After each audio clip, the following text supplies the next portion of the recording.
दोस्तों अभी हम लोग जहाँ पे बैठे हुए हैं ये चहल है जिसे छोटा शिमला भी कहा जाता है। इसका ऐतिहासिक इस शहर का ऐतिहासिक महत्व आपको मैं बताता हूँ कि इसका जो इतिहास है वो पटियाला के राजा भूपिंदर सिंह के साथ मिलता है। 1891 में जब ब्रिटिश रूल था तो अंग्रेजों ने महाराजा भूपिंदर सिंह को शिमला में प्रवेश करने से मना कर दिया था। तो महाराजा भूपिंदर सिंह जी ने चहल को अपनी गर्मियों की राजधानी बनाया और चहल पैलेस का निर्माण करवाया था।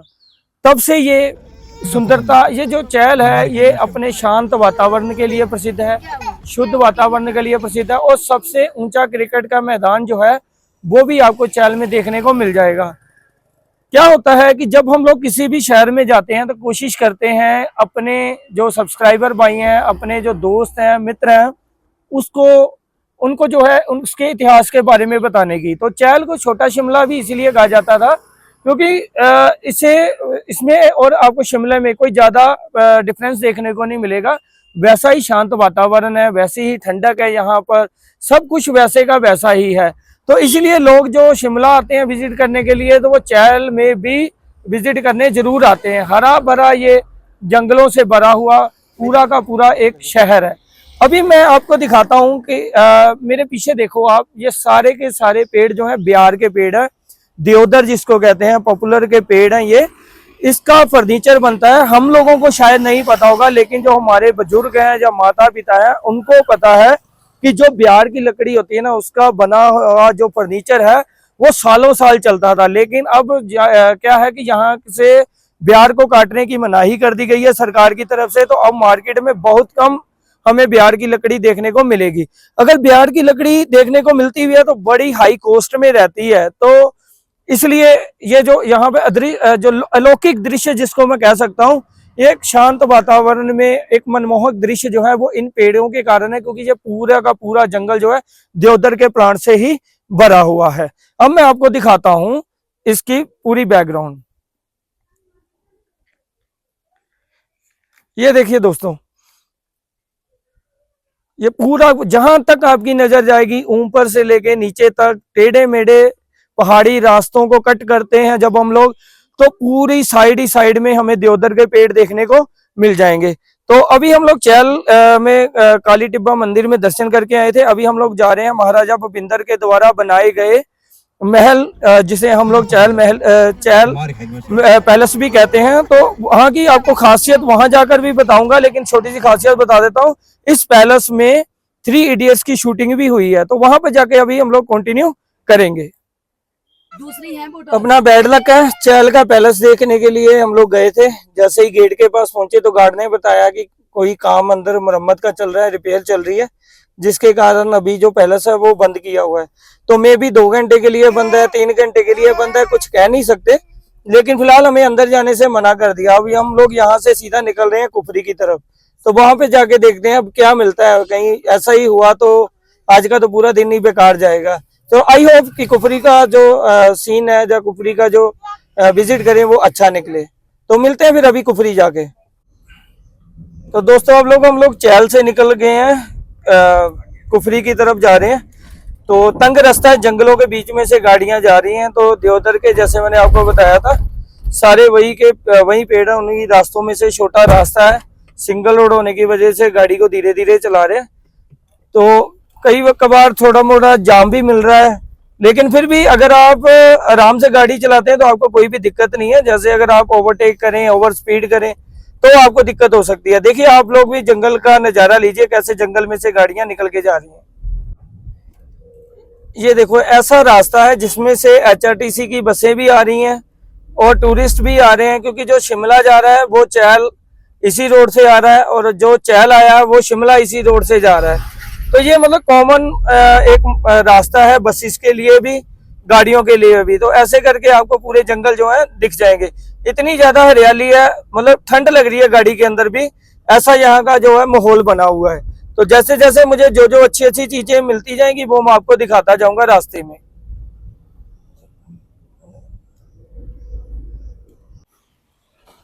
दोस्तों आज तो बैड लक ऐसा चल रहा है ना कि क्या ही आपको बताऊं। पहले वहां गए तो वहां पे चहल पैलेस वालों ने बोला कि सर मेंटेनेंस चल रही है, तो जो 3 या 4 घंटे के लिए आपको वेट करना पड़ेगा क्योंकि पैलेस बंद है। फिर सोचा कुफरी चलते हैं। जैसे ही कुफरी पहुंचे इतनी तेज बारिश हुई, आप देख भी सकते होंगे कि अभी भी धीरे धीरे बारिश आ रही है। लेकिन जब हम कुफरी पहुंचे थे तो बहुत ही ज्यादा तेज बारिश थी। तो फिर हमने प्लान किया कि ऐसा करते हैं कि पहले रोडू चले जाते हैं मासी जी के वहां पे, तो आज रात को वहां पे रोडू में बिताएंगे, कल रोडू वगैरह एक्सप्लोर करेंगे। और रोडू को एक्सप्लोर करने के बाद हम लोग जो है दोबारा से वापस जब शिमला की तरफ आएंगे तो कुफरी को विजिट कर लेंगे। तो इस तरह का अभी हमारा जो प्लान बन रहा है। तो इसलिए मैं कहता हूँ भाई कि प्लान कभी भी पहले नहीं बनाना चाहिए, ठीक है। जब भी हम लोग प्लान बनाते हैं तो कुछ ना कुछ गड़बड़ होती है। आज बड़ा अच्छा मन था, काली टिब्बा मंदिर में हम दर्शन भी किए, बड़ा अच्छा भी लगा। फिर सोचा चलिए अभी चहल पैलेस में चलते हैं, मिलके आते हैं। बोला जी बंद है। अभी यहाँ पे कुफरी में आए तो बोले जी बारिश हो रही है बहुत तेज।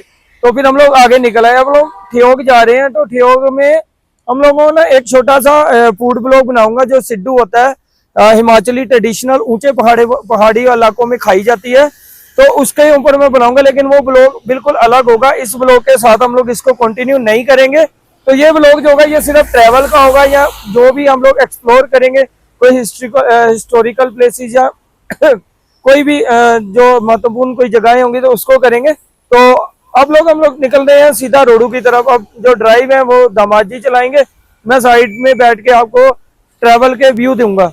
तो चलते हैं फिर आगे रोडू की तरफ।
गुड मॉर्निंग दोस्तों, स्वागत है आपका MCI कोचिंग में।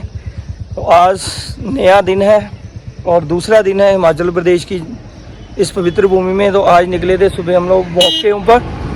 तो वो करते करते ये सुंदर नज़ारा आप भी देखिए, कैसे सुबह सुबह जो पहाड़ों के ऊपर से जो ओस है वो उड़ रही है, मतलब धुंध की टाइप जैसे वो नीचे से उड़ रही है। काफ़ी अच्छा लग रहा है, फ्रेश माइंड लग रहा है।